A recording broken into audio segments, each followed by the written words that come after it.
right, everybody, welcome. This is episode number 15 of Bacon, Bibles, and Barbells. Tonight we're going to be talking about, various questions that have been submitted on the Facebook page. We've got some good questions. We've got some silly questions, and we're going to have a good discussion. We have with us tonight Josh, the true co-host of the podcast. And then Dave is there on the computer. And I'm Everett, also known as the Power Pastor. And we're going to jump right into the discussion. How's your guys' week been? It's been going well. I was able to buy our first baby-friendly car, and that's been quite an experience. Baby-friendly car? Yeah. What constitutes a baby-friendly car? One that a baby car seat can fit into, where you're not having to push the seat all the way up to the very first setting. Oh, got it. Yeah. Got it. Okay. Now, a question for you. I've seen this more recently. Now, when the baby is born, will your wife sit in the back with the baby, or will she sit up front with you? Well, now that we both can fit in the front, she will be sitting up front with me. But okay. Yeah, before I was thinking, I could push the passenger seat all the way up and sit in the back seat, and we'll make it work. I could push the car the whole way. I don't know. Good exercise for strongman competitions. But yeah, we went from a Mini Cooper. You had a Mini Cooper? I fit quite well in the Mini Cooper, actually. I bet you look very large. I bet it helps your bodybuilding feelings. It's like, it's like putting on a tight T-shirt. Everything kind of pops out, and when you eat like I do, everything kind of pops out. So I'm turning 40 soon. I don't put tight T-shirts on anymore. Yeah. So yeah, but that was an experience. Okay. I don't buy cars often, so I was just trying to find the right deal, and I probably overthought it a bit too much. But we got one an SUV, and so that hurdle's over, and I can breathe. Now you can put like 10 kids in there. I mean, yes. Yeah, that's great. Congratulations. Yeah, we got that luggage rack. Just strap them in. Yeah. Braces or no braces, for their teeth. The bugs might get stuck, but yeah. How about you, Josh? Anything exciting going on? No. My life is boring. Your life is boring? Like what do you do during the day? I've had a couple of weeks off work, so I've been doing nothing. And that also includes me not working out. So how are the preparations for the mission work going? Yeah, that's basically what I've been spending most of my time doing, and got the shirt to prove it. It's good. This is this shirt. I have a name tag too. Look. You have a name tag? Yeah. Does it say Elder Josh or what? It just says my name. Oh, okay. Oh. But yeah, so, that's awesome, man. That is great. That's not being recorded, is it? The video is not going to be provided, and you haven't said anything, so yeah. Yeah. So okay. Well, but yeah, so that's that. Yep. Excellent. Yeah, I've been meeting with my pastor and some potential supporters about going forward with things, and also talking with my parents about, That's cool, dude. Very cool. Yeah, that's awesome. Well, we're still praying for you. Definitely praying for you, and hope to hear good things without details, obviously. Right. Just to hear good things in the weeks to come. Yeah, thank you very much. Cool. Yeah. So we our Facebook group, Bacon, Bibles, Barbells. We earlier in the day, Mike, our other host, Pat, posted I guess he didn't post a question, but he asked for people to post their questions, and we will provide answers for them on the air, like Anderson Cooper. So We did. They responded, and here is what we're going to read back to you because we don't actually record them asking. Although that would be really cool if we could record them asking us questions. Anyways, so first question was intermittent fasting. What is it? How does it work? We did an episode on the different types of dieting. I'm going to smile for the camera. We did an episode for the different types of dieting. I believe it was episode 3 or 4 that we talked about intermittent fasting in more detail. Mike or Mike. Gosh, Power Pastor. I'm looking at Power Pastor and saying, Mike, he looks so youthful. Power Pastor or any of you tried intermittent fasting on purpose or by accident? I've actually used intermittent fasting in the past. When I was running triathlons, I actually loved it. I loved going out for a long run on an empty stomach. It was great for me, and that was back when I weighed about 55 pounds less than I weigh now. All muscle. Yeah, right. No, it just. So was that back when you were only like 400 or something? Easy now, Josh. Easy there, buddy. He's sensitive. Easy there. I am sensitive. No, it just was an easy way to maintain my, watch my calories, and it takes a couple of weeks to get used to working on an empty stomach and working out on an empty stomach. But once you acclimate to it, you actually have more energy, and there's just sort of just an excitement that you feel while you're going through it. Now, the longest I fast is from the time I go to bed to the time I wake up. Yeah. Like the disciples. That's right. How about you, Josh? Nope, I eat all the time. I don't know if you guys saw it, but I posted in the group a picture of an empty pizza box. Very impressive. I ate an entire pizza in 20 minutes, and just Josh, you and I should have a race sometime. I think I can do it in faster than 20 minutes. Well, I wasn't really trying to eat it very quickly. It just kept going in, and I realized before I knew it, the pizza was gone, and I was like, wait, I got that thing like 20 minutes ago. Right. You want to eat it before it gets cold. That's the key, right? That's right. So I mean, I a ate nice the entire hot thing pizza. warm, so yeah. Excellent. It's kind of sad when even that last slice you have, the cheese is still like melty. Yeah. When the cheese is gooey in the last slice, you've eaten your pizza a little too quickly. So going back to, I guess they call it IF is the way people, if you're lazy, IF.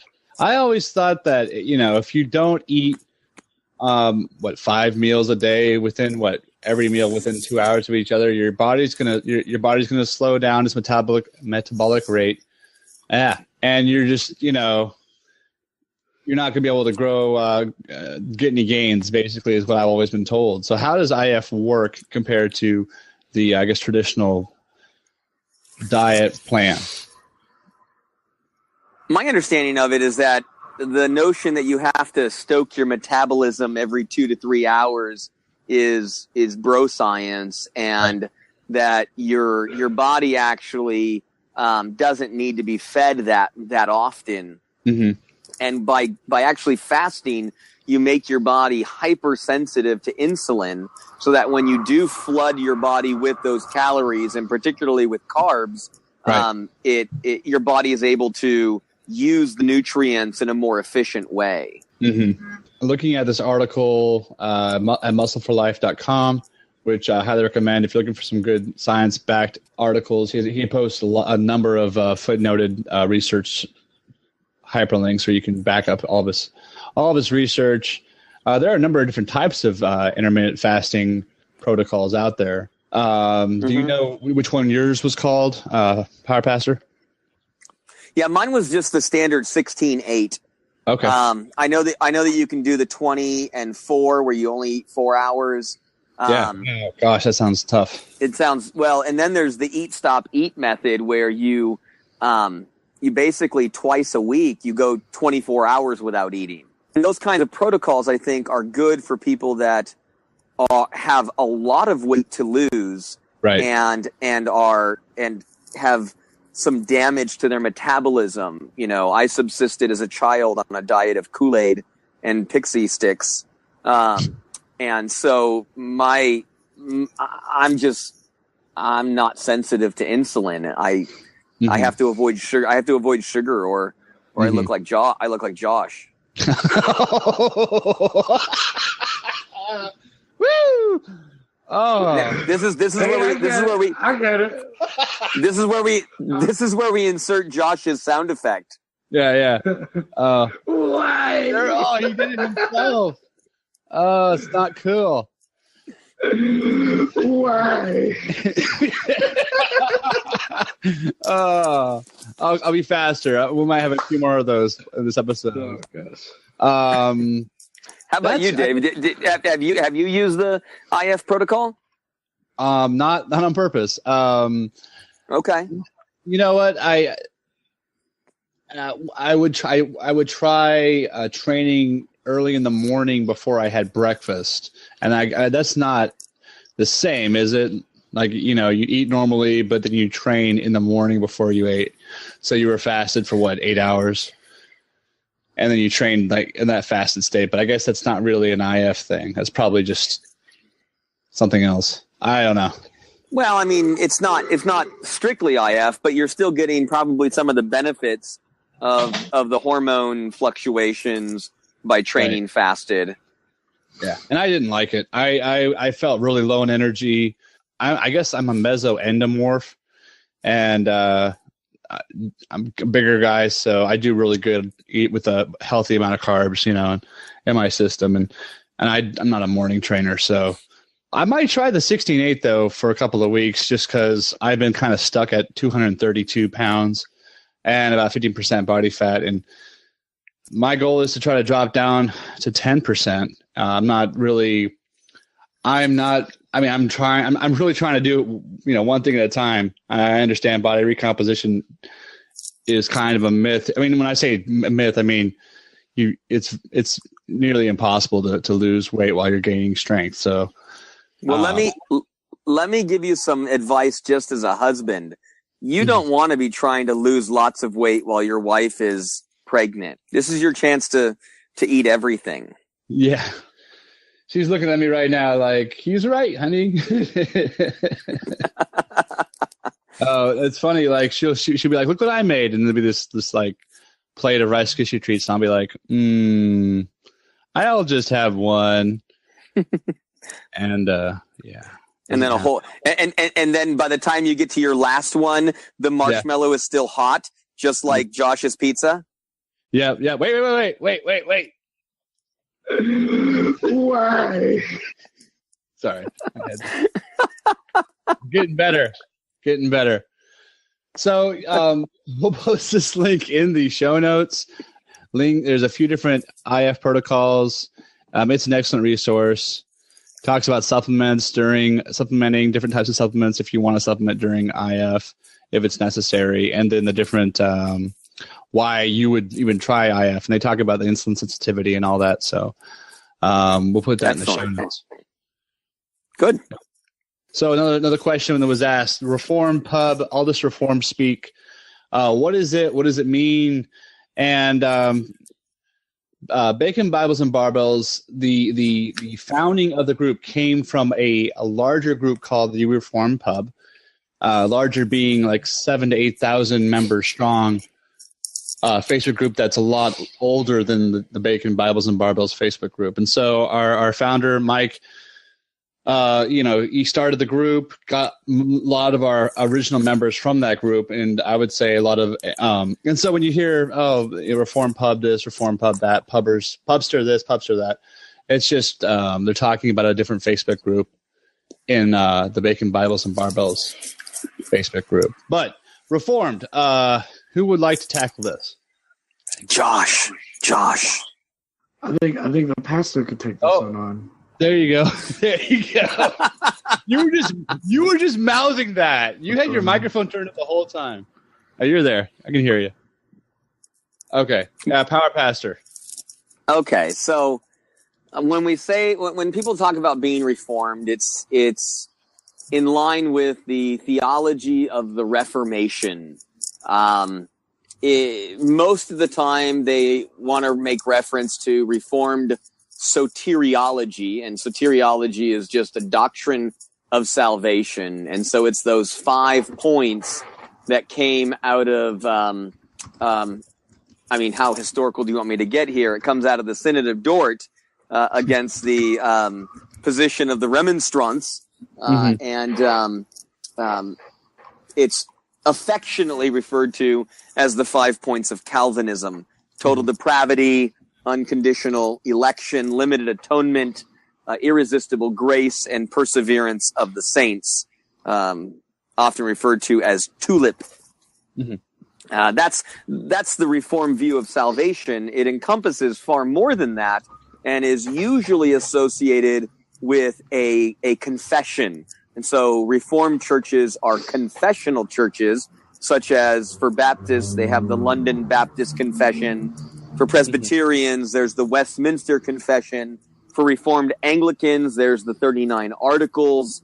For the Dutch Reformed or the Continental Reformed, there's the 3 Forms of Unity, the Heidelberg Catechism, the Canons of Dort.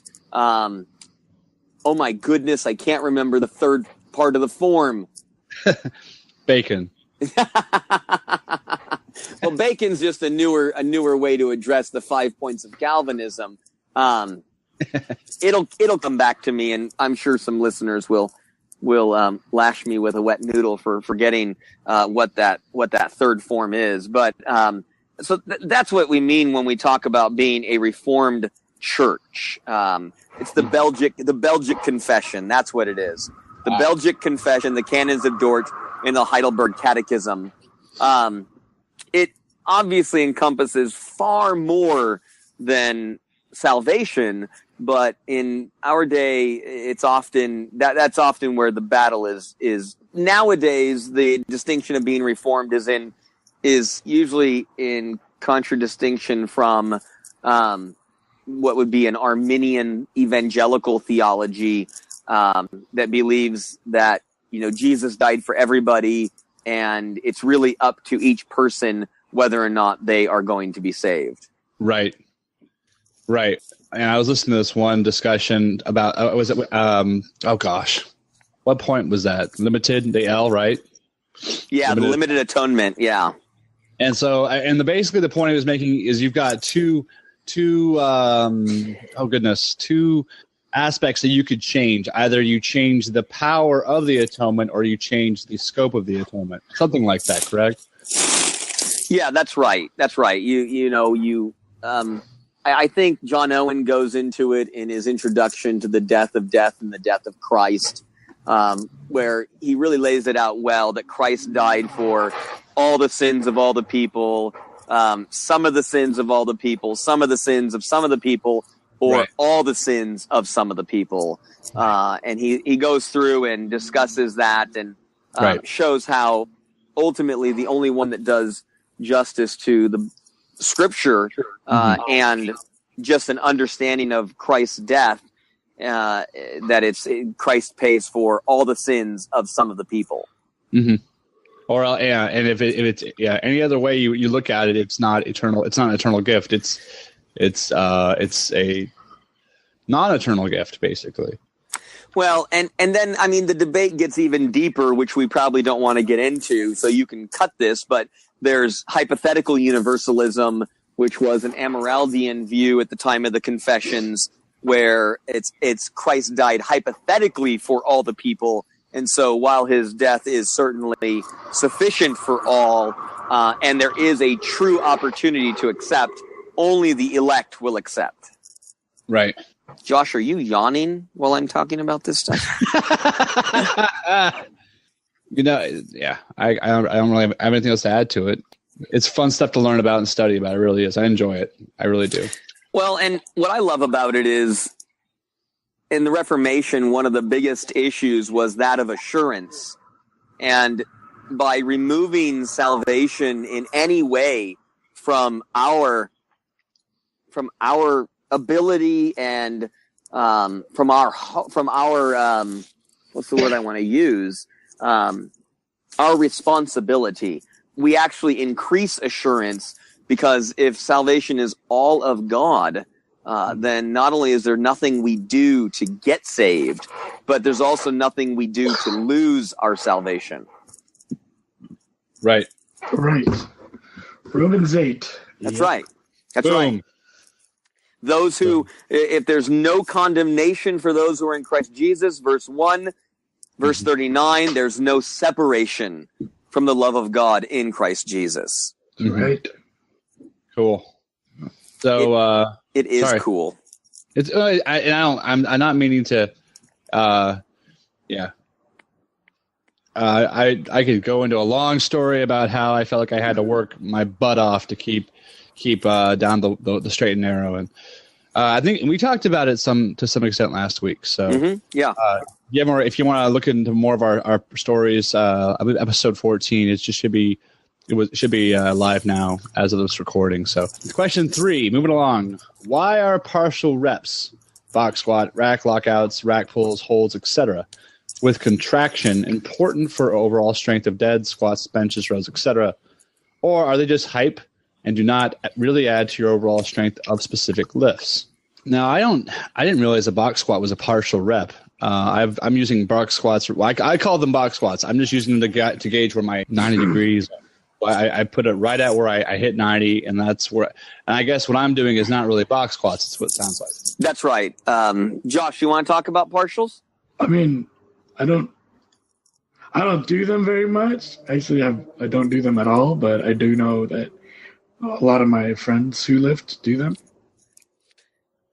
And from what I've heard from them, they really help you out, like getting out of sticking points. If there's a part in your lift that's weaker than other parts, those partial reps will get you through that range of motion, lifting that weight to get you out of that sticking point. So the next time you go in with your heavier weights, like once you hit that sticking point, you've done that rep so many times in that smaller range of motion that it'll just be that much easier for you. But like I said, I don't do them myself. I just do the full range of motion for all my workouts when I do them. So, because I just want to get that done, like form and Well, and plus you're a beast. I'm a Hulk. I'm not a beast. Yeah, exactly. You're like who needs partial? I don't want partial muscles. I want whole muscles. Well, and I would I would add to that, and that's absolutely right. I would also add that partials help to train your central nervous system to handle heavier weights. And so if you're not going all the way down in the squat, but just working the lockout, you can work with more weight. And the same with a rack pull, you can work with more weight and work on the lockout, like Josh said, a sticking point. But the key is, I think, to work with supramaximal weights in those partials. So it's not going to do you any good to do partials with, the same weight that you can do a full range of motion movement. Oh yeah, of course not. Yep. And because of a lot of the workouts that we do partials for are like compound workouts, meaning they work out multiple muscle groups, like to focus on a specific muscle group, I guess, and adding more weight to that would also help with the full range of motion when you get back into that. Right. Yeah. I don't know. Well, and I'm like half talking out of my butt right now. Well, and the only thing I would add is that partials have always been part of bodybuilding, because you just want the concentric part of the muscle. You want the muscle to be contracted longer, but they've also always been part of powerlifting. We just don't call them partials. We use bands, we use chains, and things like that. Those perform the same function of a partial rep. If you put chains on your deadlift, it gets heavier as you lift, as you get it higher, and so it still has the same. It has the same function as, for instance, a rack pull. Right, and it looks really cool.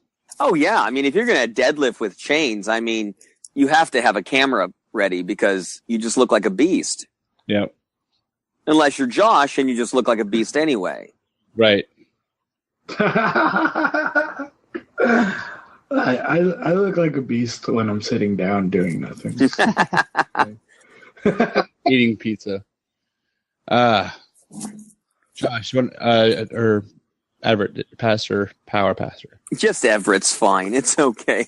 Whichever one you want to call me. I did send you a link to an article by Greg Nuckols, who's a strength trainer that I follow pretty regularly, and he gives the argument there of how to use partials in your workouts in order to increase them, and we can put that in the show notes. Our overall. So the next question is our overall numbers for the big three: squat, bench, deadlift. A good indication of how fit someone is, or just how relatively strong they are. And I'm sure if I said yes, you'd hear all the CrossFitters en masse just leap from their chairs, or actually leap from their, probably climb down off the ropes that they're hanging on, and be like, "No, you're wrong." Of how fit. Well, the word that gets me is of how fit someone is. That's a very vague term. I don't like how it's. Yeah, worded. I mean, so what is fit? Does it mean how much you can lift? Does it mean can you run? Does it mean? I mean. Right. We all have different definitions of fit. I mean, Josh and I are on the same program. We want to weigh 400 pounds and squat as much as we possibly can. That's fit for us, or at least what we're going for. Right. Why? Sorry. Yes. Whenever he doesn't respond, I'm just going to... Just going to insert his response. Yeah. Okay. Well, I think to answer your question, I mean, it's not. I don't think they. How do you really measure how fit somebody is? I don't think the big three is a good gauge of how fit somebody is, because fitness it's such a vague term, like as you guys have already said, and it encompasses so much. There's endurance, there's agility, strength, and so many things that go into fitness. Yep. I feel like the big three can measure how relatively strong you are in just those three lifts. Right. Somebody who can have a massive total, like maybe like a 2,000 or something. That guy is going to be really strong, and nobody's going to deny that. But he might have terrible heart issues along with that. So. Yeah, and fit. I mean, it's not even asking the question of whether or not they're healthy. Right. There's just so much that goes into that, and I would say that whatever a person's goals are. For me, it's a big total on the platform for powerlifting. That's my sport. But for somebody who's going for overall fitness, I don't think they need to be doing what I'm doing in the gym all the time. Mm-hmm. Yep. Yeah. If you put a football player and a soccer player, and you do a series of different tests, you'd find each one has different strengths and weaknesses. So, if you're relatively strong, I would say, I would say that the big three is a better gauge of how relatively strong a person is versus how fit someone is. Anyone else want to finish up on that one, or we can move along? Well, one of these times we need to get our weightlifters in here to talk about the snatch and the clean and jerk. I mean, I think there's a lot of fitness that goes into the Olympic weightlifting that we don't get in power lifts. Yeah, we need to get the Sproles online. So next question. Do you think there will be lifting in heaven? My wife gave me the weirdest look just now. And, my answer is yes, because what else are you going to do for the rest of eternity? No. What do you guys think? We're seriously thinking deeply about this.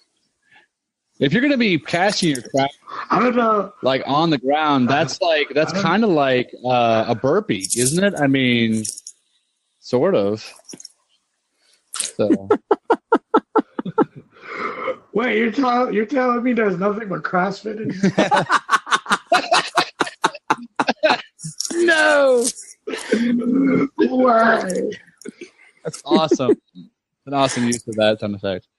That would. I mean, do you want a theological answer here, or do you just want a silly answer?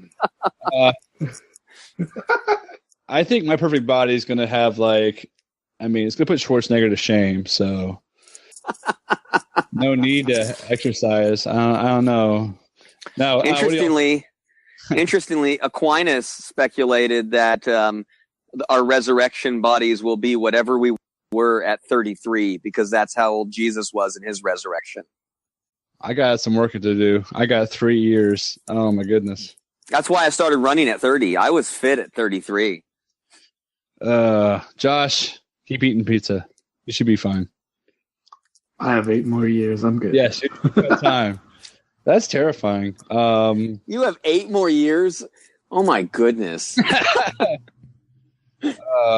I am so late to this game. It's fun though. It is fun. It's a blast.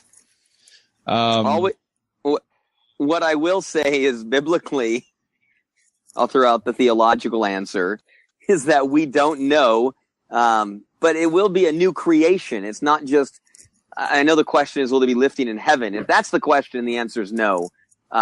Nothing in Scripture gives us any indication of that.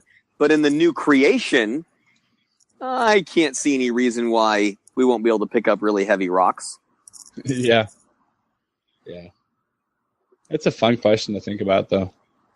So, Power Pastor, where do you get your energy from? And this is from, I guess, was it Andrew from the Facebook group? Yeah, this is from Andrew in the Facebook group, and there's a little bit of background to this. Andrew and I went to seminary together, and when I was in seminary, I worked 2 jobs, went to school full time, exercised every day, and had a family. So I kind of got this reputation of having limitless energy. All I can say is that if I knew where I got it from and I was able to capitalize on it, like sell it, then I'd be able to never worry about money again. We each have our strengths. We each have our weaknesses, and one of my strengths is a lot of me. Yep.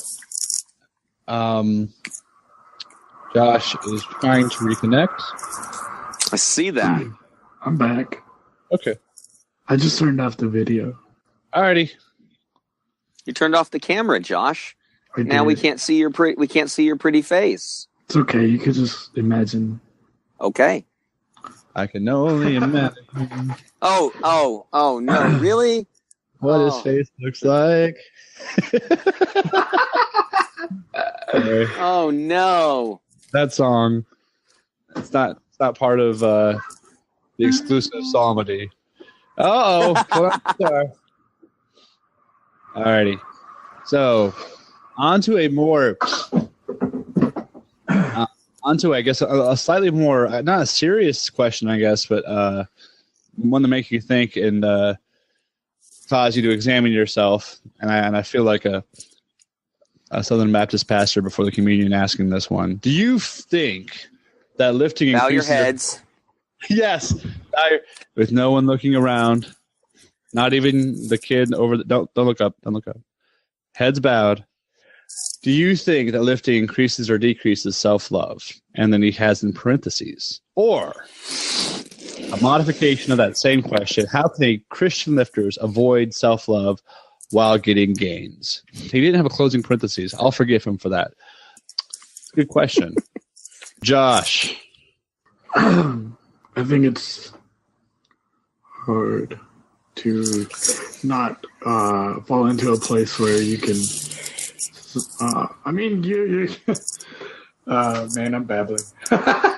It's a hard question to answer, right? I mean, it can be kind of difficult to get your hands around. Right. It really, you need to look at yourself and why you really think about why you're lifting. Are you lifting because you want to look better and you want to be stronger? But for what purpose do you want to be better at whatever, why are you working out?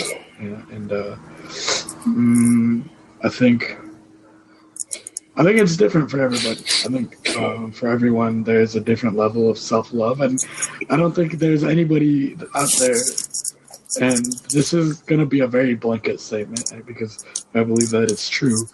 I don't think there is anybody out there who lives without self-love to a certain extent. I think there is a certain level of we want to. I don't know, man. It's really hard. There is a little bit of self-glorification as we get stronger or start looking better or whatever, and we want people to notice those things about us, and that can be seen as self-love. It really depends on how you define self-love as well. But I think it's really difficult for people to get into an activity like strength gains or bodybuilding without a little bit of that. I mean, I understand if you're just trying to get yourself healthier so you can live longer or be more accessible to your children at an older age. But yeah, I don't know. I mean, that's my honest answer to that question. I could be wrong about putting such a big blanket over it, but yeah. I would say that I think I agree with you, Josh. I think that there's always going to be self-love involved. It comes down to a question of priorities. Where does it rank in your priorities? But this is an area where actually a broader Reformed theology can come in handy to understand, because everything we do, even the good works we do, are tainted with our sin. Right. It doesn't mean we shouldn't do them. I mean, if all we were going to do is sit around and say, okay, before I do this, is this the most glorifying God glorifying thing I can do? I think there's very little that we would do besides pray and read our Bibles and go to church. Right. And where does that end? I mean, we just become monastics, right, and we buy into asceticism and all of that. Yeah. I know for myself, my last 10 years of exercising, I've always focused on various goals. Whether it was running faster, whether it was losing weight, whether now it's gaining weight. I don't generally sit back and try to examine my motives on a deep level, because if I do, like I said, I don't think I do anything. Everything I do is tainted with me. Mm-hmm. Doesn't mean it can't be God glorifying. It's God glorifying because we give glory to God. It's God glorifying because we're God's children. Mm-hmm. And that's why I tend to think more along the lines of priorities. As a pastor, I have a very set time that I love to go work out. And, if somebody in my congregation is in need and I say, well, gosh, I'd love to come pray with you, but I'm squatting at that time. That I think is when it starts to get in the way. Yeah, definitely. Kevin DeYoung has a great book. Just Do Something, I believe it's called. It's an excellent resource that I kind of think could you could plug for this question. But yeah, I mean, I guess one way you could look at it is, with these humongous biceps, I can witness better. I don't know. I mean, that's what I tell myself on that fifth set of, the concentrated bicep curls. But you need to examine yourself, but do so in a mirror. And this is where we go back to that. Go back to that passage, and Paul writes to Timothy. Physical training is of some value. Paul was writing to Timothy in Ephesus, where there was an emphasis on the physical. There were games going on. There were people training all the time. And Paul says, that has some value. But he actually minimizes it because he says, but godliness has Right. value for all things, both in this life and the life to come.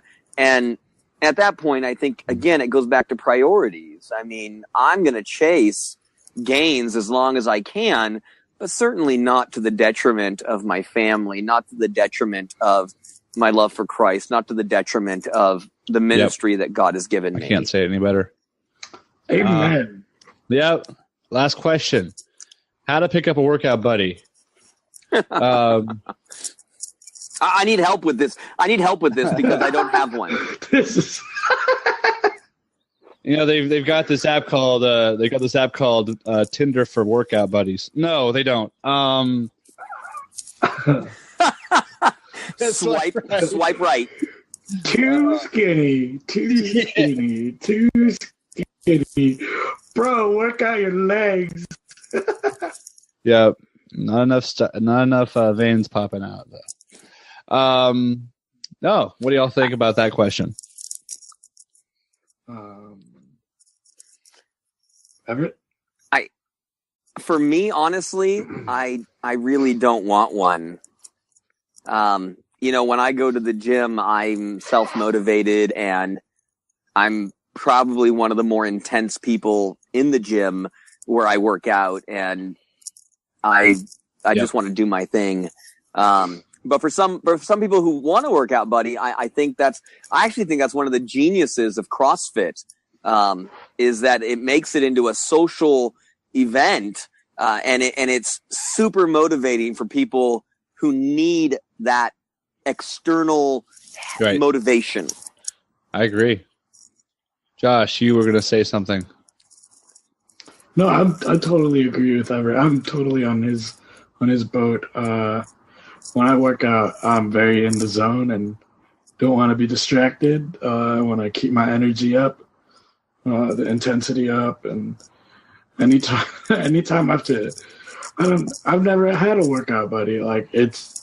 I went once or twice with a friend of mine, and it was really slow, and I didn't really like it. The tempo was really off for me. I just go really hard. So. How do you guys deal with personally working without a spotter? I mean, how do you guys deal with the heavy barbells? I just lift it. I don't know. Well, remember, Josh is the Hulk. I use the safety racks. I use the safety racks for bench and for squat. And if I'm going to go for a max bench, I will try to find somebody who can spot for me. And that can be kind of difficult because finding a spotter, you know, sometimes they touch the bar too soon. But for people who are looking for a workout buddy, I think it's best to find somebody that, you know, is just as interested as you are in going to the gym, maybe also needs some of that external motivation, you know, just somebody that's going to say, hey, where are you? I think that can be helpful. And in that case, I'd, you know, maybe ask somebody at your church that you know is into exercising. Personally, I think you should always try to find a workout buddy who's stronger than you and who can push you, or at least as strong as you. You know, if you get a workout buddy who, you know, wants to go and run on a treadmill for an hour, that's not going to be helpful. Yeah. That's been my experience, actually, which is why I don't like going to work out with other people. It's like, I don't know anybody that wants to lift like I do. And, I offer myself as a workout partner for people in my church, and some of the college students I work with. You know, I tell them I'm at the gym every morning at 10. Come on in. We can squat together. I can show you some things. And so I've done that with, you know, a dozen people, but it's never been anybody consistent. Yeah.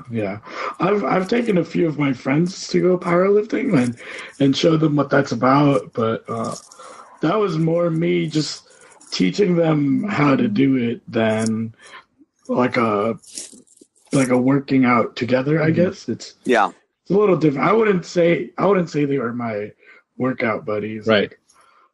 because there's no way in hell they would have spotted me. Yeah. If I, like, watching it. But yeah, I pretty much spot them the whole time, and it's more work for me than working out, I guess, when I do have a buddy that I go to the gym with, because it's just me teaching them, and I'm not saying that I'm like better than. It's just like it's my type of working out that I'm trying to share with them, I guess. And I just don't care to learn how they want to work out. Yeah. Well, and I think it could be beneficial just to make sure you're in a gym that has people that are doing some of the things that you're doing. I've benefited from, there's a couple of guys in my gym that have a way stronger bench than I do. And I've benefited from, watching them, from asking them questions and things like that. I know there's some good value, and I'm a power lifter. There's some good value in training with a team where you're all single-minded and working toward the same goals. But a workout buddy, I think, is better for when you're starting out, and you need motivation and that sort of thing. Yeah. I work out with my wife, and as far as spotting is concerned, I have been using I've not been going up on bench because I don't trust myself to get that bar up to where those little pins are. That you know what I mean? That right there, and I'm not going to make that. So that's what's been kind of holding me back. And I guess I could try benching in so you mentioned the cage, right? You put the bars up. Yeah, we have the way that our gym is set up. They're basically all power racks, and you can set the bars. And so I set the bars for my bench where I can still touch my chest with the bar, but if I need to dump it, I can drop it down and it doesn't kill me. Cool. Yeah. When we've got one of those racks, I do that. That's what I do with the squat. I was watching a video of deficit squats. I want to start doing those. I got another called deficit squats, the ones where you start sort of halfway up and you just push up and then you push it back down on the bar. You drop it down and you can do a lot heavier weight, because my sticking point, we were talking about partial reps. My sticking point for squats is good work for me. But and box squats, true box squats will help with that. To actually sit down and then push yourself back, come back up from that position. That will help you with that power out of the hole. Mm-hmm. Yeah. So, and we'll share our PRs as that we keep moving on, pushing through. Anyone have anything to add for that last question about how to pick up a workout buddy? Personally, when I'm in the gym, I do my best to be as if I'm looking for someone to give me some guidance, like you guys have mentioned, find someone who's stronger than you. Obviously, they're not hard to find, and at least they're pretty easy to find where I work out at. You got like 2 or 3 people, and they're that's all they do. And so I'm always like, hey, what am I doing wrong? You look at this over here, and you mind spotting me on this lift I'm trying to get work on. But they're all pretty much already paired up, or they're like me, just work out alone for the most part. I think the question, how to find a workout buddy is probably not the best one for this crowd of guys, because for all of us, we go in, we know what we need to get done, and we're going to do it regardless of whether or not we have a partner there. But for those who really want one, I think you want somebody that, your personalities are going to click well. And it's kind of like dating. It's trial and error. You need to try out a few different people as far as a workout partner to know who's gonna click with you. Right. And if you're married, there you go. Well, my wife, for a couple of years was in the gym with me quite often. She had a knee surgery and hasn't been able to do that as much. But we would always have fun, and it was nice because She had her workouts that she was doing. I had mine that I was doing, and then we could chat in between, and it was enjoyable. Yeah, no, we have a great time. We really enjoy working out together. She gets to yell at me, and I think that's healthy. But we really do enjoy lifting together, and I've been keeping track of her numbers and my numbers on this book, and we just, hey, you did this last week. Let's go up 5 pounds. Come on. You can go a little heavier than that. Let's go. And so it's good. It's good work, and I guess the only thing that, like, I need to start working on that rack, just because the bench has been the only exercise where I'm like, oh, this could mess me up if I don't do this right. So yeah. But all right, well, this has been a fun episode, guys. Absolutely. Of course it was. Yeah. Of course it was. You can find us at baconbiblesbarbells.com. We will have a voicemail posted so everyone can find it. We haven't gotten the website voicemail thing to work yet. We are working on T-shirts. We have, thanks to Josh, we have the logo finished, and we are just trying to get some of the details wrapped up, and we will get that fundraiser started. There is a clicking war. If any of you guys can hear that, we're having clicking. Oh, and my wife's jumping in. This is going to be great radio. But you can find us on baconbiblesbarbells.com, baconbiblesbarbells.com. Our Facebook group, just look for us, Bacon Bibles Barbells. If you have any questions, our email is baconbiblesbarbells@gmail.com. We love answering questions. Anyone have anything they want to say to wrap this up? Gainz and Grace. Gainz and Grace.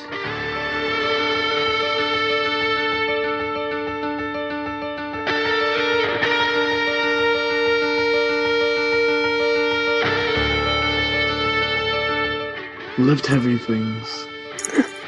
Oh, gosh. And put them back down. Why? Sorry, I was trying to get that to work.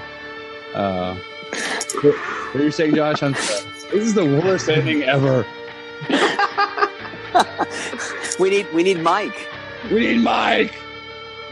I gotta have like the Star Wars.